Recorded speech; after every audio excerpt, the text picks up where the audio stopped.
feel like not a lot of women talk enough about their family life in the alcohol industry, and it makes sense why you wouldn't. And I think if anyone is going to work with me or we're going to build a professional relationship, I think that the first thing that they should know about me is that I am a mom. And it just goes to show that, there are other things in my life that will take priority over my career. So that is always going to be the number one thing in my life. I remember I would get a table and the first thing that I would say when I would greet them is, "Hi, my name is Helen. Your cocktails are probably going to take 45 minutes. And so here's a glass of wine for you to hold you over and I'll get your abs going." I had a baby along the way. And so, yeah. And so I think I've been working for the brand for a year and a half. I was like, okay, I need to start making some life changes. I can't be working 3 jobs and the late nights. And so I came full time and, took a big gamble because that was a lot of income that I was essentially giving up to go full time with the brand, raising him while building companies, traveling constantly, managing teams and navigating this industry has been one of the hardest, but also most humbling things I've ever done.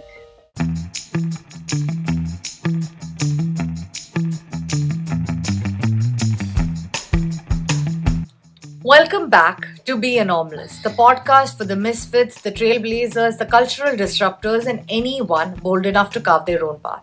I'm Sai Menon, and today's guest is Helen Diaz, an entrepreneur, hospitality leader, industry judge, and co-founder of Chareaux, the world's first aloe plant-based spirit made in California.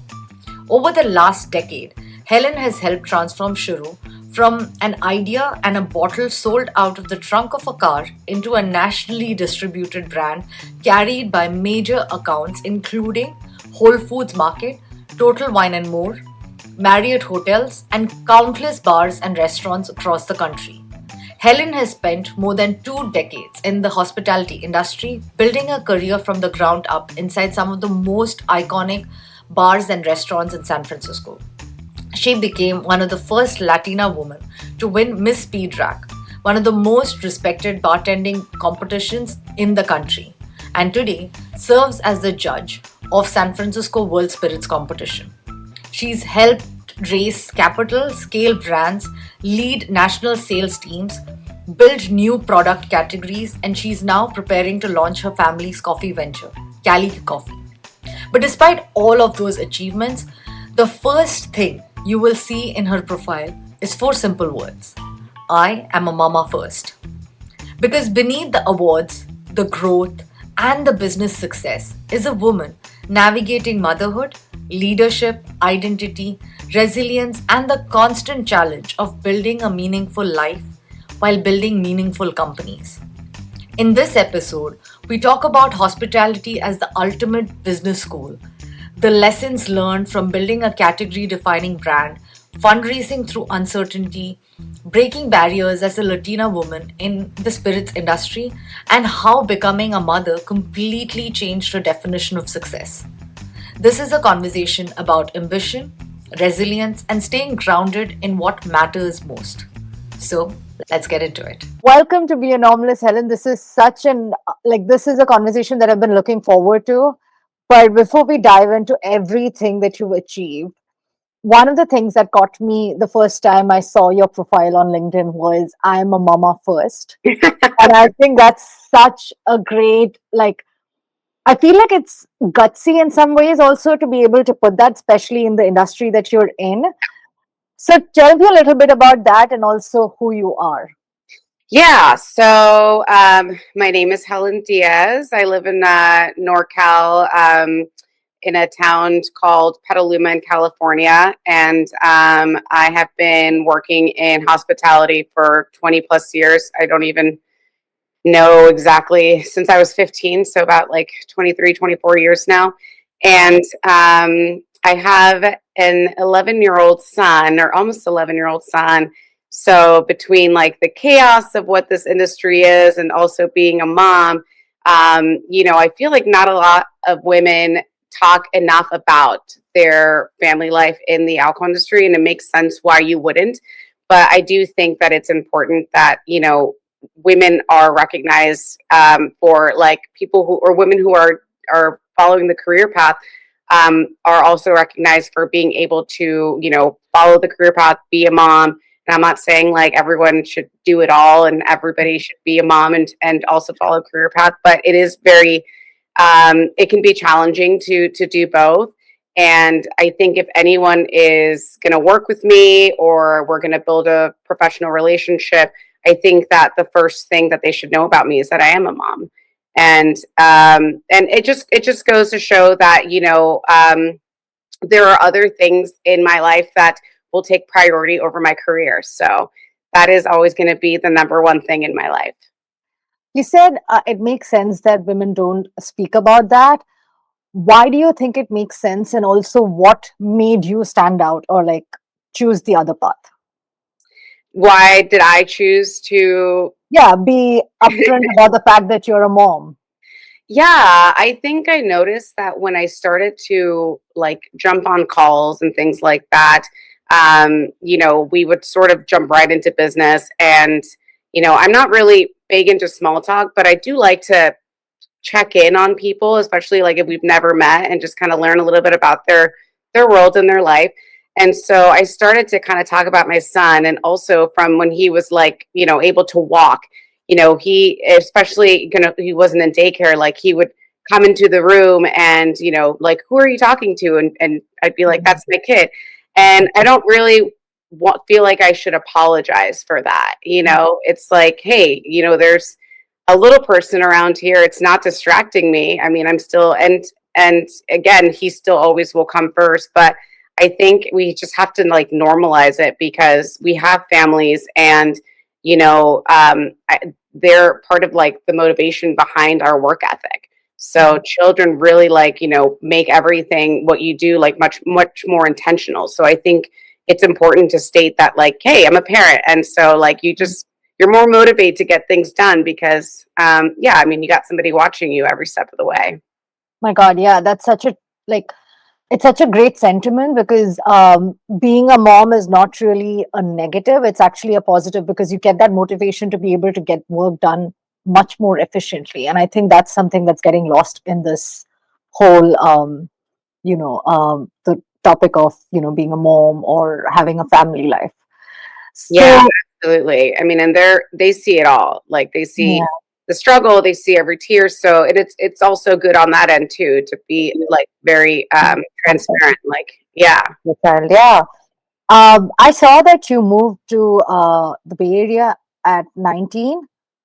Yeah, so I'm actually born and raised in Marin County, and then I moved to San Francisco when I was 19 and just kind of threw myself into this high volume restaurant called Pasta Pomodoro in Noe Valley. It's no longer there. It was part of a big chain back in the day.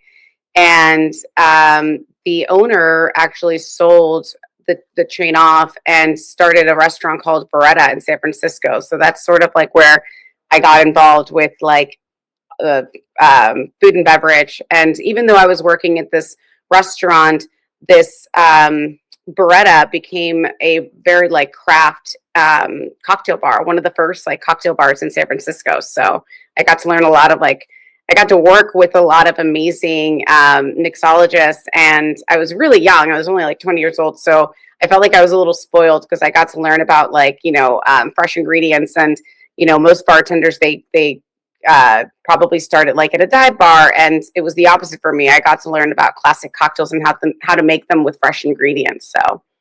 So when you moved to the Bay Area, did you have a path set up for you, or did you just move, trying to see where it's going to go? Yeah, I kind of moved spontaneously. It's funny. I have a great relationship with my mom, but when you're 19, you butt heads. And I think I pulled one of those like, I'm grown. I'm gonna go move in with my boyfriend. Oh, And so like one day like packed up and moved, and we lived in this like tiny little studio apartment. And I'd been working in a restaurant, either lunch shift or dinner shift. And then I also was coming back to Marin because I was doing college. So I was doing community college and kind of commuting. So I didn't really have like a plan. I just sort of packed up my life, moved with my boyfriend, and was just trying to do all the things, and also living that, like, 20-year-old, 19, 20-year-old, like, San Francisco life, which is like, at that time, like, oh my God. I mean, I feel like it was just booming and everybody was out in the mission, and it was just like, I don't know, the place to be at that time. Oh, that sounds amazing. What got you into, bartending and mixology? Was there a passion early on that you saw and you really gravitated towards? No. Yeah, I love, so I do love being in, like, chaotic, loud spaces. Not so much anymore, but at that time, when I was working in bars and restaurants, I was like, oh, I make really good money. Like, I'm Mm. like, I should really consider, like, maybe like pulling back on the school and picking up more shifts. And so bartending came a little bit later for me. Like, I was 23 or something. And that restaurant, Beretta, they had all male bartenders. It was all men behind the bar. Very cool bartenders, but very slow at making drinks. And I was a server at the time. And I remember, like, I would get a table, and the first thing that I would say when I would greet them is, hi, my name is Helen. Your cocktails are probably going to take 45 minutes. And so here's a glass of wine for you to hold you over, and I'll get your apps going. And it just became a normal thing that, like, cocktails are taking that long, and not because of like, we had the infrastructure, but, sometimes it was just more of a casual energy behind the bar rather than, like, this hustle. And I just got tired of, like, seeing, not seeing any women behind the bar, and was curious, like, how hard can this even be? Like, maybe I need to get back there and learn how to bartend, and I can crank these drinks out faster. So I did. I came in on my one day off and started to learn how to bartend. And then eventually got really fast at it. And they offered me a shift there, but it was like this apprentice shift, and I was going to make like half the amount of money. So I decided to go work for this other restaurant within the same family, called Lolinda. And I just started bartending full time, and it really was Lolinda. And I was also working at this place called Bourbon and Branch, where I found my love of, like, okay, I'm good at this. I really love mixing all these different ingredients, and I really appreciated spirits. At Bourbon and Branch, we had some very beautiful and exotic spirits that not every bar had the luxury of carrying on their back bar. So, sometimes it would be slow, and we'd be like, what is that bottle? And we taste it and appreciate it and talk about it, like what the flavors were. So I was like, this is really cool. Like, I went through kind of a Scotch phase and really appreciated the world of Scotch. So one day I'll get back to that. But yeah, I love spirits. And yeah, and then it just became something that I had so much fun doing. And I'm like, this could be a potential good career move for me.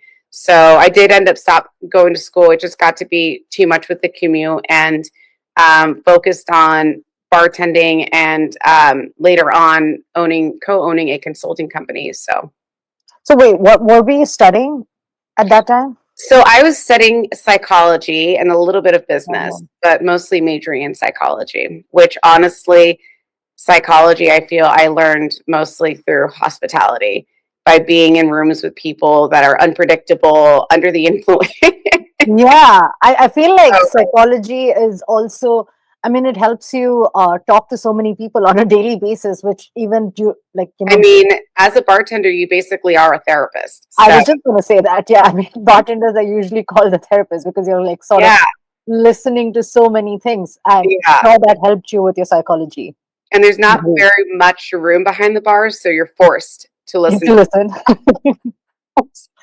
Why do you think like the other bartenders were so slow? Is it just because there was no motivation, or it was just Yeah, I mean, I think when you work with like two, three of your buddies, it can definitely, like, be just, a bit of a distraction.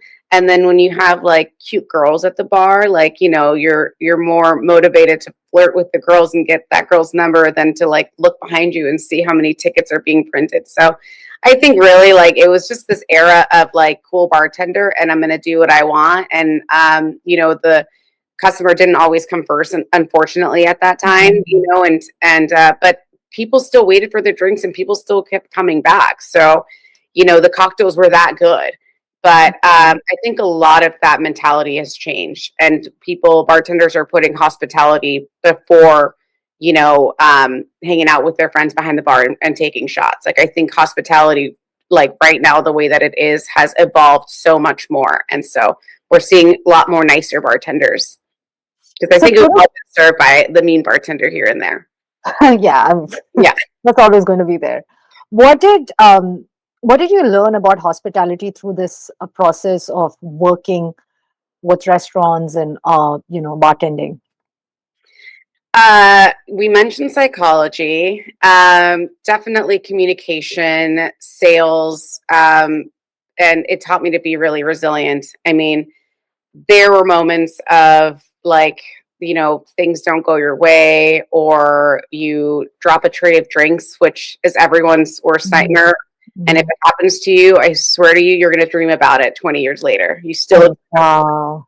all the crazy chaos and all the mistakes that you made, and just like moments of going into the walk-in fridge and just like having a moment, shed a few tears, get it together, go back out there. So I feel that, I mean, I learned a lot about just um, regulating my emotions in such a high pressure environment, and also really kind of putting myself aside emotionally and like treat this like as objectively as possible, because at the end of the day we're still professionals, and even if like a customer is not being the greatest, like we still have to dictate that like professionalism environment. Like it is up to you to really like lead the room. So it taught me a lot about patience,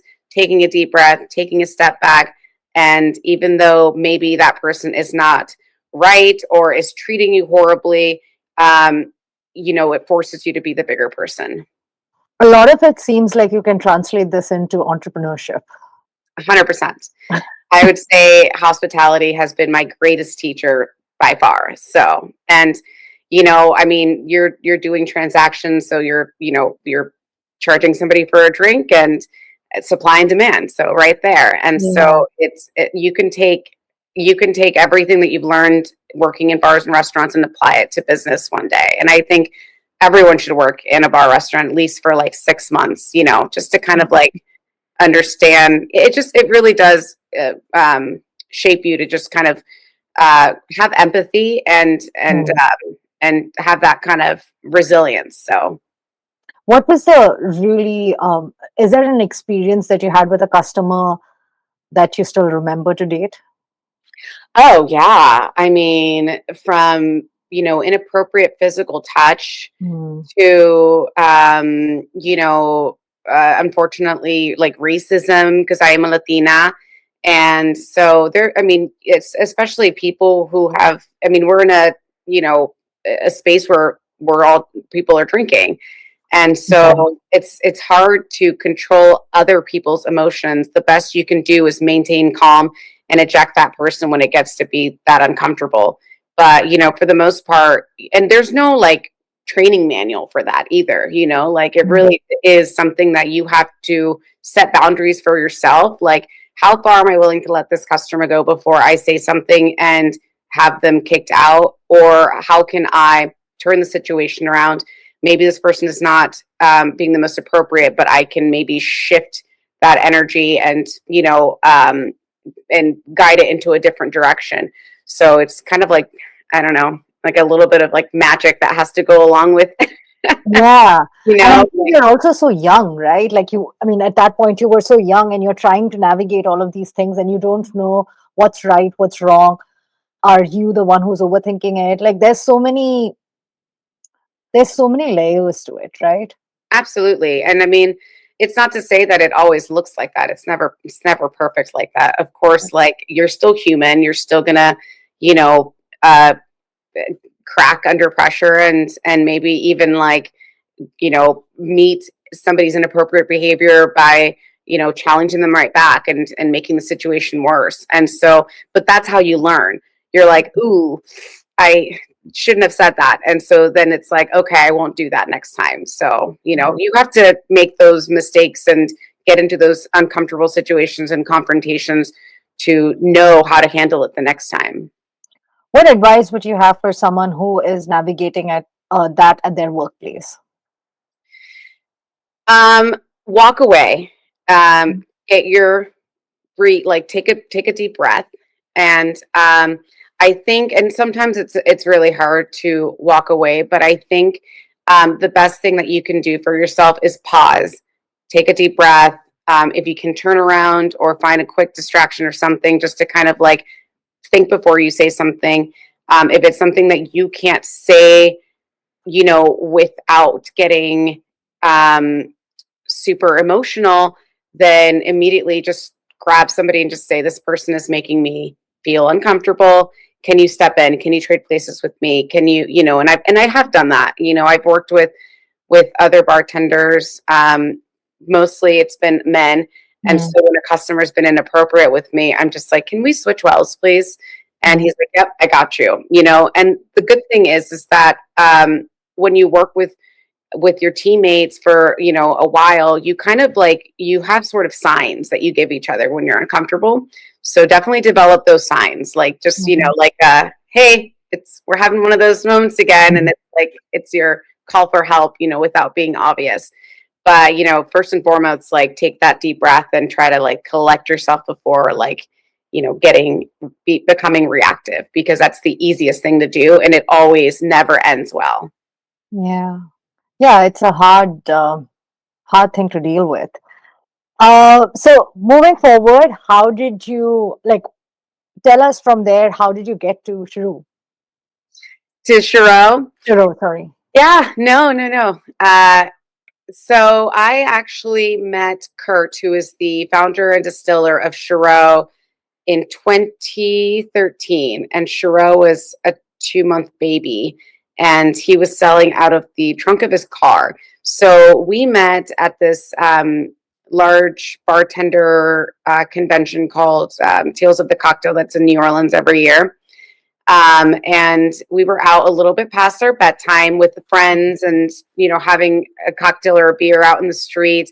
And a mutual friend of ours introduced us. And, I think my friend met Kurt first, and he was like, hey, like, who are you and what do you do? And he goes, yeah, my name's Kurt. I don't know anybody here. I'm just here because I want to network and I make alcohol and I have this bottle on me and I want people to try it and let me know if it's good.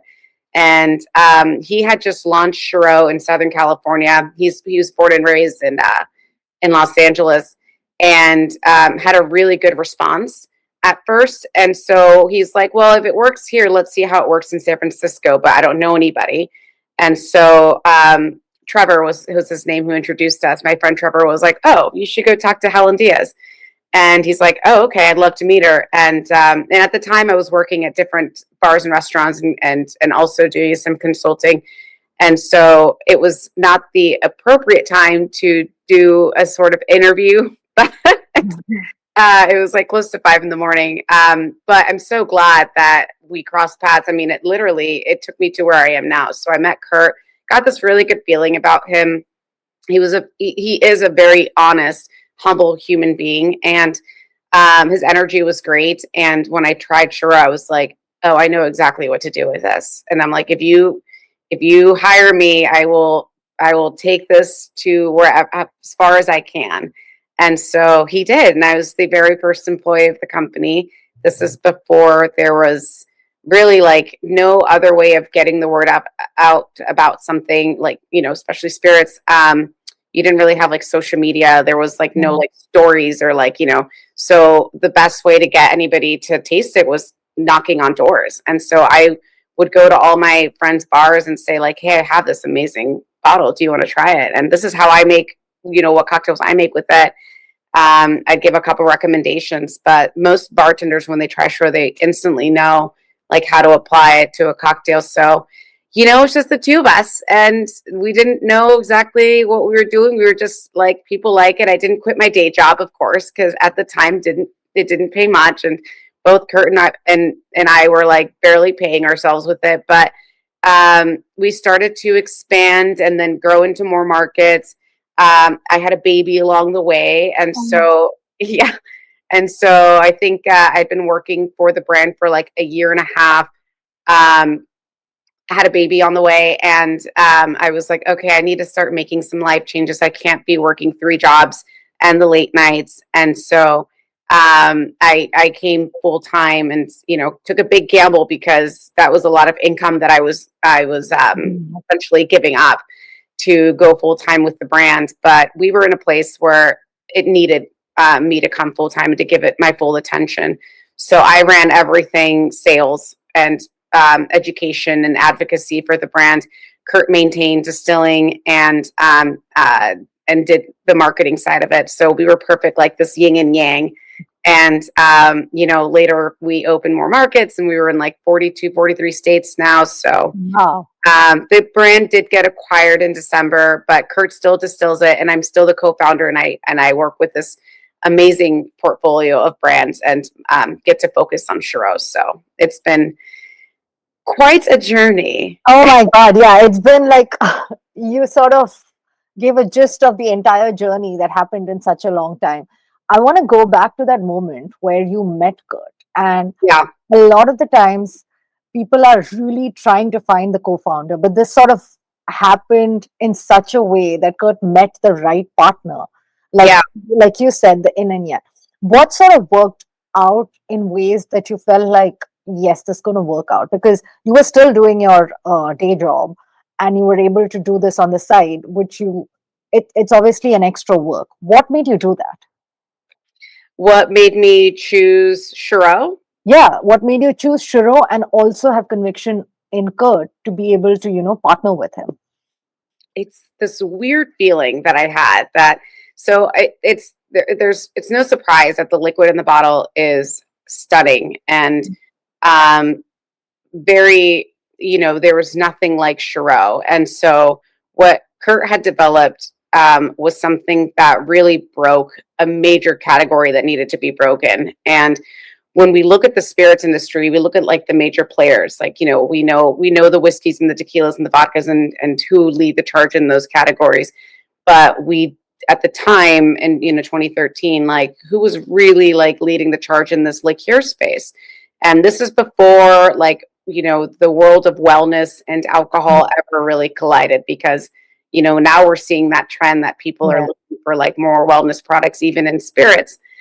So this was, that didn't exist. But what Kurt shared with me, I felt that, one, we were a little bit young for our time, but I knew that this was going to turn into something much bigger, and that's something that was so special. And there was just no way I was not going to be a part of that. I resonated so much with his story and his background. We both worked in hospitality. So he grew up, in bars and restaurants as well. And, he put himself through college by washing dishes. And so I think his humility, his humbleness, his honesty, and his just transparency, he never hid anything from me. And, if we were struggling as a company, that was always something that he shared, like, hey, paycheck, we may not make paycheck this week. And so payroll this week. And so I was like, I don't care. Like, I believe in what we're doing. I believe in this.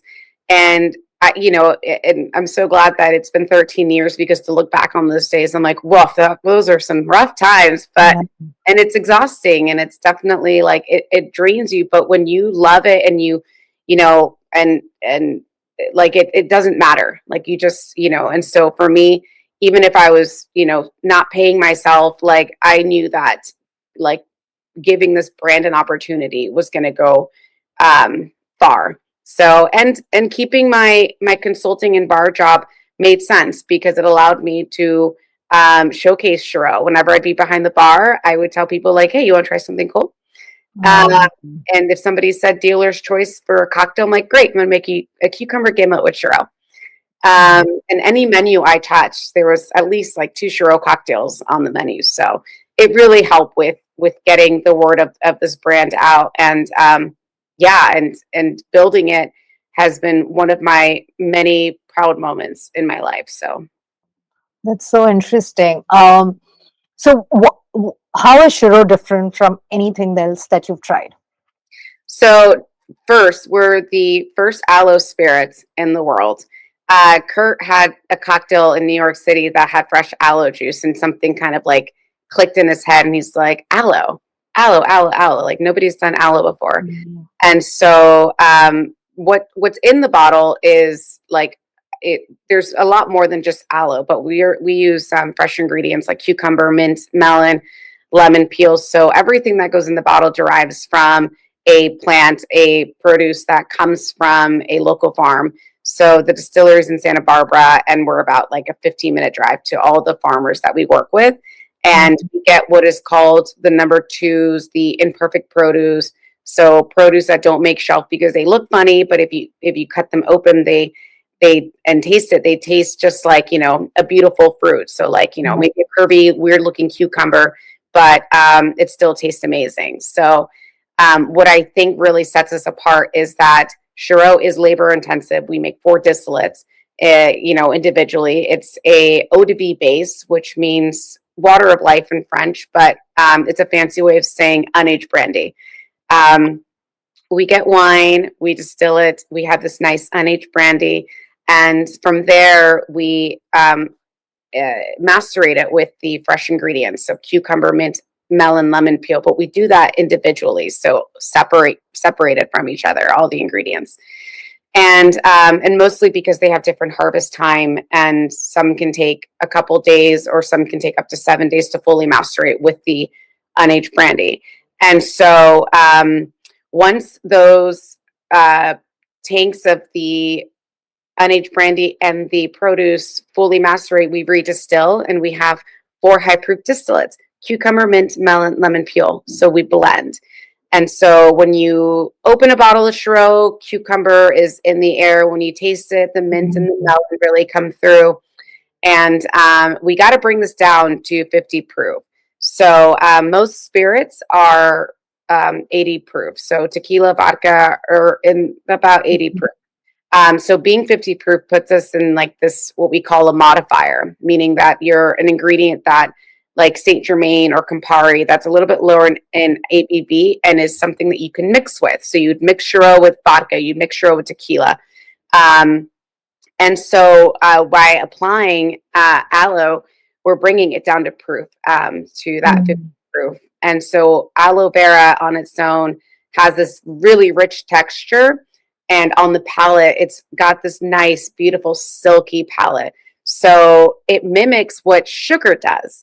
And so instead of having to add a bunch of sugar, the aloe gives it that body and that texture. So when you're tasting Chareaux, you're tasting pure ingredients. You're tasting the cucumber, the mint, the melon. You're tasting the aloe. And in the world of liqueurs, you're looking at 20 to 30% sugar content. Chareaux is below 10%.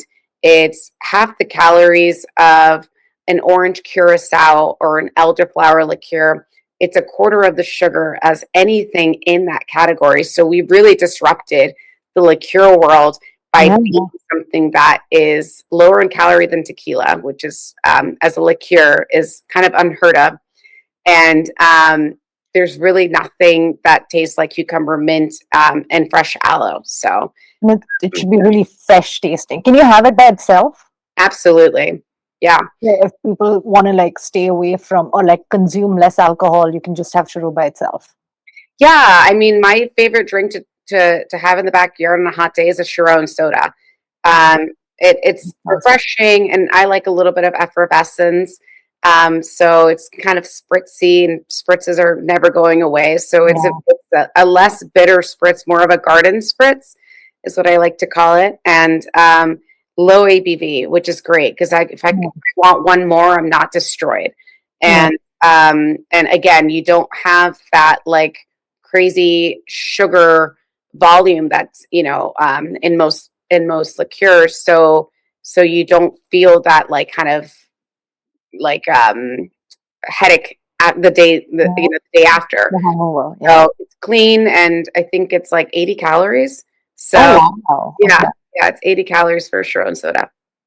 So when you met Kurt, at that point, did he already have the product ready and the scaling of it and all of that done, or did you have to kind of work through it? Because when you're getting the sales, you also have to scale this product, right? And you're working with the farms, getting the ingredients. So how did that process kind of go about? When I met Kurt, he had about like maybe 100 accounts. Mm. So in Southern California.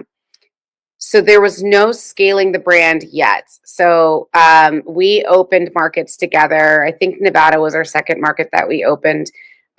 He had the bottle and the packaging done, and then he had a few marketing pieces. But I mean, when you're a startup, of course, you don't dive deep into the marketing side of things. You're like, you get the bare minimums of what you need, and you print as many as you need, and that's kind of it. So we didn't start with any sort of major budget. I mean, like we bootstrapped this thing, and like, if we had $100, it would go to Chareaux. Like, Yeah. so, and which again taught me a lot about, budgeting and how Yeah. to make a dollar stretch, and finding brand partnerships where you can split things. Like, for example, demos, where we're doing demos and we're splitting it with the tequila company. So we're not taking the whole cost of that demo on our own. So there's creative ways to really, and that's to budget. And that's important because when you're scaling, you need capital. And Yeah. so throughout the years, we did multiple rounds. We did a seed round, a series A round, we did a safe round, and in order for the brand to either open new markets or even support like Whole Foods, or support like a new chain, like it was important that we had capital coming in, and that we were as resourceful as possible. So, when you bootstrapped and you said you were knocking doors, how were you trying to get this into, different, like, I think you were trying to get it into different bars initially, Yeah, so that more people were able to try it, and that was a less capital intensive, right? totally. Yeah, I mean, it costs nothing to walk into somebody's bar and Yeah. sit down, and it costs your time, and you're lucky if the decision maker is there, but that's not always the case. And then create the demand. Yes, yeah. And Yeah. so, yeah, I mean, when I was talking to like my bartender friends, I would kind of like pick a neighborhood where I knew there was like 10 bars that I could hit all at once, and like, Yeah. spend 30 minutes, 30 minutes, 30 minutes. And so that's how we really started it. But being, in the world of alcohol, you need a distributor. So after maybe like 6 months or something, we got a distributor, and they have, at the time it was Young's, and they have, they were RNDC, unfortunately, just no longer. I think they just announced that they sold off all of their Oh, markets, but they were the second largest distributor in the US. So we were in the right portfolio with a lot of other brands that we fit well with in cocktails. And they had like a craft, what was it called? It was, they had a team that focused on craft spirits. So we fell into that category, which is great because all of the reps that worked for this distribution company, they appreciate spirits and like to learn about spirits. So we knew that them representing Chareaux, they were representing it in like the best way, like in educating bartenders. So it's great because it multiplies me, yeah. even though they don't work directly for the company, they are representing the brand. And they have hundreds of other brands they have to do, but something like Chareaux that's unique, and it also helps them sell other brands like, a tequila or a vodka. If they combine the two together and put it in a cocktail, it's like you're getting sales not just with one brand, but with True. one or two more. So distributors really loved our product. The reps loved our product. And that was probably the fastest way for us to scale, was joining a distribution in the right portfolio and the right accounts. It needed to be the right accounts. Did you already know about these business processes in the alcohol industry, or did you have to teach yourself this? Oh, yeah, no. I just acted like I knew. I mean, I can't tell you how many times I walked into like a distributor office and they had some weird like acronym like GSM or like, I mean, just something that I'd be like, oh yeah, yeah, I absolutely know what you're talking about. And I had a friend that worked in the craft spirits like portfolio with the distribution company that we worked with. And I would text her on the side, like, what does this mean? Like, oh, girl, it's just a dumb way of saying this. And I'm like, oh my God, why don't they just say that? So really, I kept an open mind, and I was not afraid to just say, like, I don't know what you're talking about. Can you please explain that to me? And I realized that by just being honest and transparent about what you know and don't know, and goes a long way, because you can only fake it for so long, and then you're just like, okay, I'm in trouble. I really have no idea. So, but it's great because you're challenging yourself to ask questions, and that's the only way you can possibly learn. So, yeah, but no, I know, and the world of distribution has changed so much drastically in the last 10 years. So, you're constantly learning, and so yeah. Was the ultimate goal to be able to, like you said, I also want to know when you fundraised, like what point it was in your business. And also, was it always the plan to get into these big retailers? Yeah. So the first 10 years of Chareaux was mostly what we call on premise bars and restaurants. And off premise are like the retailers and the, liquor stores. And we didn't put a lot of emphasis in retail at first because we knew that this was going to be a bartender ingredient. And so by working with bartenders, we're also building, organic brand ambassadors. So people who fell in love with this product were going to showcase it to their customers behind the bar. So that was our focus until the pandemic. And when you're 90% bars and restaurants and only 10% off premise, and the only way to get alcohol is by going to a store or having it, drizzled or, Instacarted to your address. We lost 90% of our business. So we were fortunate during that time. And prior to that, the only round that we had was kind of a seed friends and family rounds. We weren't raising a whole lot of capital. We weren't really in a place to scale yet, because we found a model that worked, and that's working with the distributor, incentivizing them, and we had a part-time ambassador team as well. So the brand was successful. But yeah, when we lost 90% of our business, we were in trouble. So we were fortunate that in 2021, we did partner with a strategic partner that came on board and did a big investment round, or just, inject of capital into the company.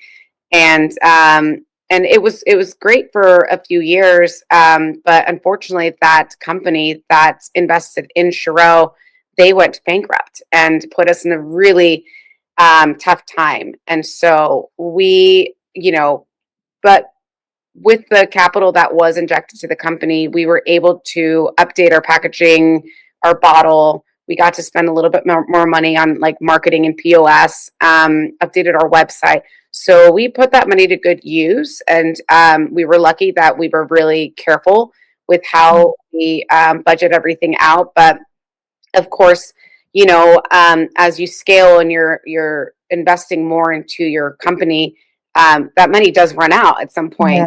And especially if we had a full-time team, and we had, a team of like 10 people, everybody was full-time. And so when this company suddenly went bankrupt, it put us in a really tricky spot. But again, we got a lot out of that first investment, which really saved us. And we had to make we had to pivot our business plan a couple times and make some really tough decisions.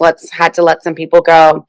did raise more money through a world of angel investors, and the company continued to grow and the brand continued to grow. And so it is this funny, like crazy roller coaster ride, right? Because it's never just like going straight. Like it's just like, okay, we're really good. And then something happens and then you're like, oh my God, we're gonna die. But I mean, honestly, I feel that all of these things needed to happen, and it taught us, like, I keep saying the word resilient, but it really taught us to just stay resilient, and to, even when things look like it's really like about to fall apart, like it's not, and you just got to keep going. So we did join a new portfolio that's Total Beverage Solution. Great portfolio for the brand. The brand has continued to succeed and grow, and they actually specialize in more of the retail side. So throughout, the 13 years, we were with like Total Wine and More, and then a couple big retailers in Texas like Specs. But Whole Foods came along in 2024, and that was a big deal because to be on the shelf at Whole Foods, you have to pass this rigorous ingredients checklist. And so, and it's just this like stamp of like, like organic produce. Yeah. So, and it, when you're on the shelf at Whole Foods, other retailers pay attention. Yeah. So, and we wanted to shift our business model to be a little bit more consumer facing, where before it was a lot more bartender facing. Now, from the pandemic, we learned that we needed to be more consumer facing. If something happens in the world, and we want to make sure that we're on the shelf at as, many places that make sense for the brand. I mean, COVID was something that I feel like it taught a lot of businesses a lot of things, because that's not something that anyone could have predicted. What were your lessons that you learned about fundraising? Because again, this is like an investor going bankrupt is not something that you expect, especially when you're making those partnerships.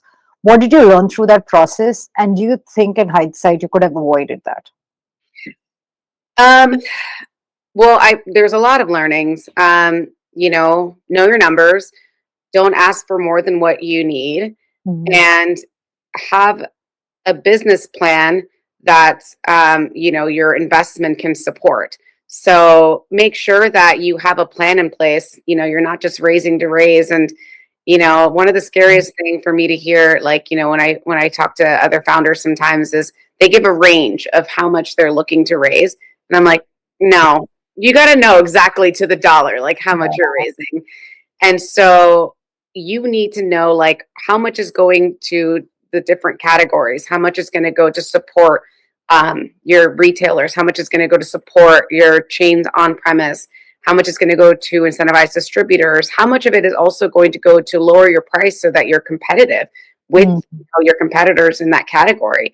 And so, and because, there's so much change around us in this industry, you need capital to keep up, to make sure that you're relevant, to make sure that if, this elderflower liqueur next to me is lowering the prices, it's like, oh, we got to make sure that we're within that same price range. And so, I feel that when we were doing the raise, it was all very intentional. And so I wouldn't say that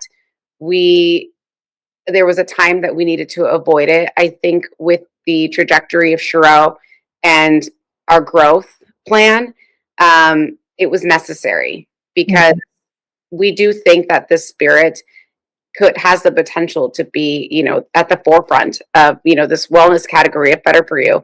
And it can really blow up one day. So, and it's on its way. And so it's not going to get there, like, by itself. Like it's going to need capital. So no, I don't think avoiding, as long as you have a plan in place and you know exactly how to spend the money, then no, I think raising is absolutely necessary for you to, it depends on where you want to go as well too. So for sure, I think there's, I think also like partnering with the right investors, right? Like getting those right partners and being able to know that they see your vision. Absolutely. Yeah. When we had our strategic partner, their background was working with brands from like, Diageo, which is one of the largest, if not the largest, portfolio of spirits.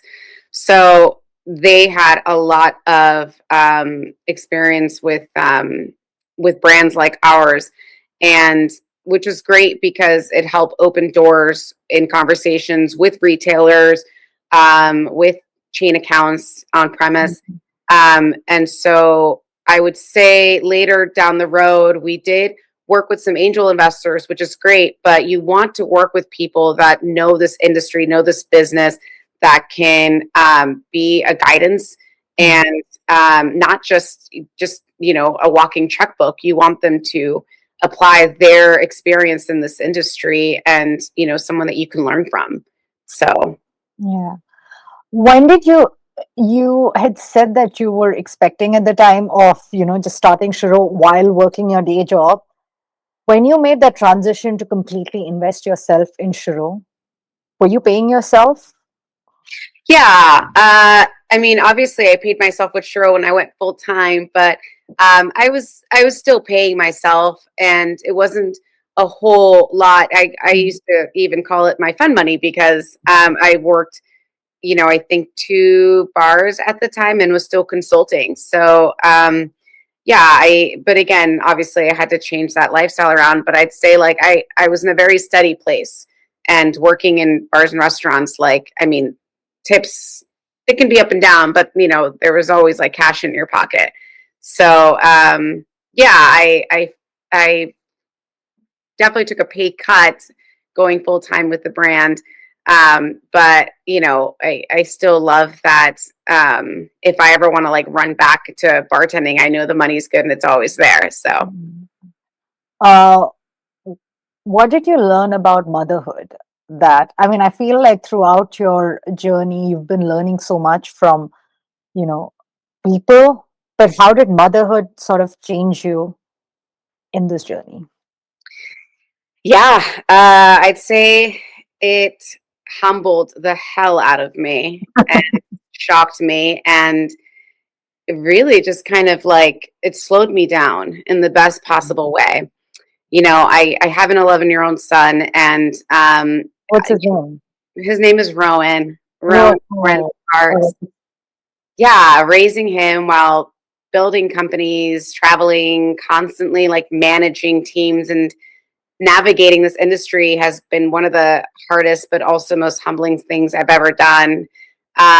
There were like times that I'd either be coming home from like a work trip or pitching to distributors all day and like handling or putting out fires, because there's constant emergencies within this alcohol industry, and then trying to come home to emotionally like show up for my kid, after feeling completely depleted. But I think what it did for me, it forced me to ask myself, like, well, what is all of this for? Like, what matters? And also like, what kind of example am I setting for him? And what am I sacrificing along the way? So I feel that for, a long time, I thought like being, a strong, successful, like woman, meant like carrying everything without like slowing down. But motherhood taught me that the burnout is not, it's not strength. It does not mean that you're this, that your strength, and that survival mode isn't leadership. Like, you have to have boundaries. You have to figure out like, what are those moments that you can catch your breath and find your peace. So I'd say that motherhood grounded me. And yeah, and where before motherhood, I would just burn out and just keep yeah. going. But now I have purpose to enjoy like a slower paced life and do fun things and play in the park with him and turn it off. And that's the most important thing, is that you should be able to turn it off. So he's a constant reminder that there's far more than this career world, and there's just Yeah. taking a walk with him and holding his hand, and like that's all of the things that matter most. What does success mean to you on that note? Like, I feel like as you're evolving with all the different roles that you've taken so far, how has the definition of success changed for you? I think success for me is, am I spending time with my son? And while also being a provider, like, Mhm. am I doing this in a way that he is proud of me, but also sees that I make time for him? So it's not so much, I don't really measure success. Obviously, we need to pay the bills. Obviously, it's nice to have luxurious things in life and being, be able to like travel and things like that. But I think it's more important to be able to be present and intentional, and like look over and make sure that like this kid is, it's got a good example in front of him. I'm like, I hope I hope how I'm presenting myself is teaching him that it's okay to struggle at times, but also like, turn it off, slow down, and have fun. So I'm really goofy and silly at home, and so I think, yeah, I think success is just more about spending your life like with people that you love, and doing a job that you love, and focusing on your happiness. And so, Yeah. yeah, because at Oh the end of the God. day, like, come and go, jobs come and go, and yeah. Yeah. And Helen, you have been in a lot of the rooms where you're probably the minority, Hmm. because especially in this industry too. And on top of that, you said that you're, the first Latina in so many different, like, you were the first Latina to win the speed rack competition, like so many spaces that you were probably the first one. What gave you the confidence to be able to do that when you've not seen someone else do it? And also, what advice would you have for someone, a little kid who is, not represented the way they should be? So I feel that I was raised, and not feel, I know that I was raised by incredibly strong, powerful women. My grandmother is one of 14, and she is the oldest. And she's a leader, and a pastor, and I grew up watching her give back to her community, build churches from scratch with other members, travel the world and preach. And so I was kind of raised in that environment of leadership, watching my grandma, and she had seven sisters and four brothers, and they were all younger. I was the first of that generation, the first grandkid. And Oh, so, and I have two younger brothers. So I was already the eldest. And, my mom is, an incredible businesswoman, even though she didn't graduate college, and she came to this country when she was like 11 or 12 years old. But she was a hustler at a very young age. And so she taught me work ethic, and to just not take no. I mean, she was told no her whole life. My grandmother was told no. My grandma ran a house cleaning business. And so I sort of already came into this like world of business and all of the different job opportunities with like, no, I deserve to be here and I should be here. And so I'm grateful for that, because, it wasn't something that I had to discover. It was something that I got to watch and learn within my own family, with the women in my family. And it came natural for me to just want to go after like what I wanted.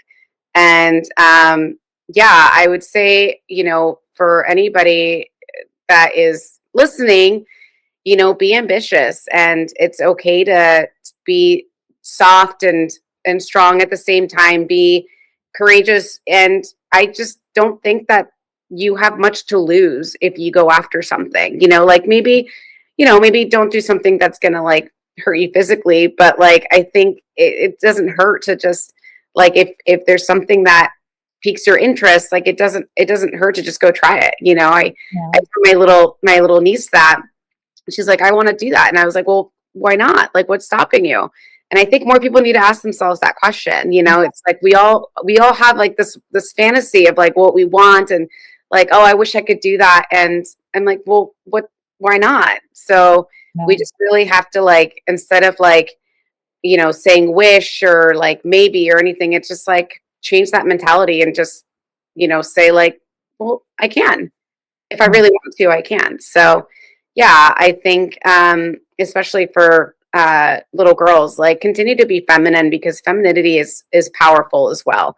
And in the world of business, being a feminine goes a long way, like being uh and being transparent about it too, because as like women are the minority when it comes to this corporate world, but our leadership is fierce, it's strong, and we bring so much to the table. So like continue to be like feminine and let that be your power. So Oh God, so true. And what's next for Helen as well as Chareaux? oh, so many things. So for Chareaux, not official yet, but we are going to be doing a line extension. So Oh soon to wow. Yeah, I'm very excited about this. I actually get to personally develop it. The Oh, Also, I get to get my hands dirty and learn a little bit more on the distillation side. I hope I don't blow anything up. I think it'll be okay.